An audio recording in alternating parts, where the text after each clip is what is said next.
Olá, tudo bem? O texto que eu gostaria de meditar com vocês hoje encontra-se em 1 Reis, capítulo 18, versículo 30, que diz assim: Então Elias disse a todo o povo: Aproximem-se de mim. E todo o povo se aproximou dele. Elias restaurou o altar do Senhor, que estava em ruínas. 1 Reis 18 é muito conhecido como o capítulo onde o Senhor responde à oração do profeta Elias com fogo, onde o Senhor prova mais uma vez que só ele é a Deus, que Baal era um falso Deus, que não podia fazer nada por Israel.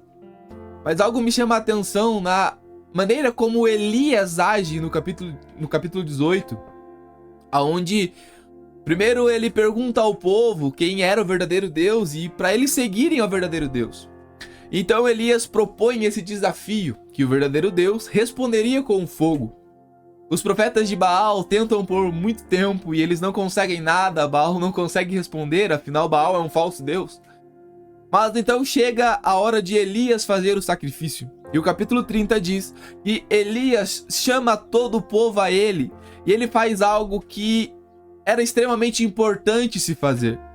E todo o povo se aproximou dele. Elias restaurou o altar do Senhor que estava em ruínas. Israel, o povo de Deus, o povo que Deus escolheu para chamar dele, o povo que Deus o trata como filho, permitiu que o altar do Senhor estivesse em ruína. A realidade é que em todos os lugares em que a idolatria é permitida, o altar que era para ser do Senhor vai estar em ruínas, vai estar um altar abandonado. E assim também acontece com a nossa vida. Todas as vezes que nós permitimos algo ocupar o lugar de Deus na nossa vida, quando nós acabamos idolatrando alguma coisa, o nosso altar está em ruína. O nosso altar é abandonado, porque Deus não divide a glória dele com ninguém. Elias entende que mais importante do que fazer a oração para cair o fogo é primeiro consertar o altar. Nós queremos o Deus que responde com fogo, nós queremos as grandes manifestações, nós queremos as grandes intervenções, mas poucos de nós estão disponíveis para consertar o altar, para restaurar o altar.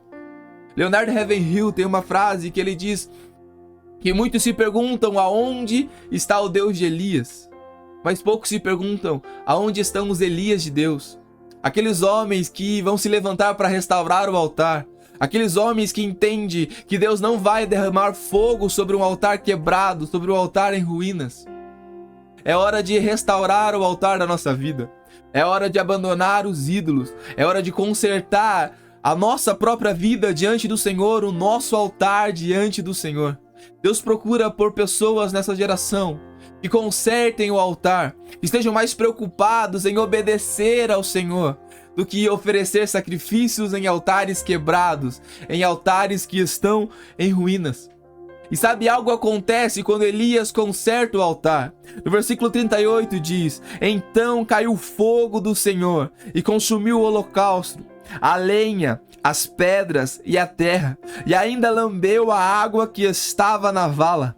Quando o povo viu isso, todos se prostraram com o rosto em terra e disseram: O Senhor é Deus, só o Senhor é Deus.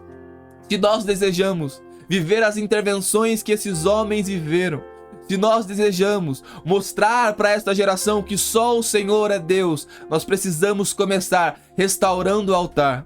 Precisamos começar restaurando o que está de errado na nossa vida, abandonando os nossos ídolos, abandonando tudo aquilo que tenta ocupar o lugar do Senhor e trazendo restauração, ordem e seguindo os princípios do Senhor, para que aí sim Deus derrame fogo sobre o altar restaurado. Que Deus te abençoe.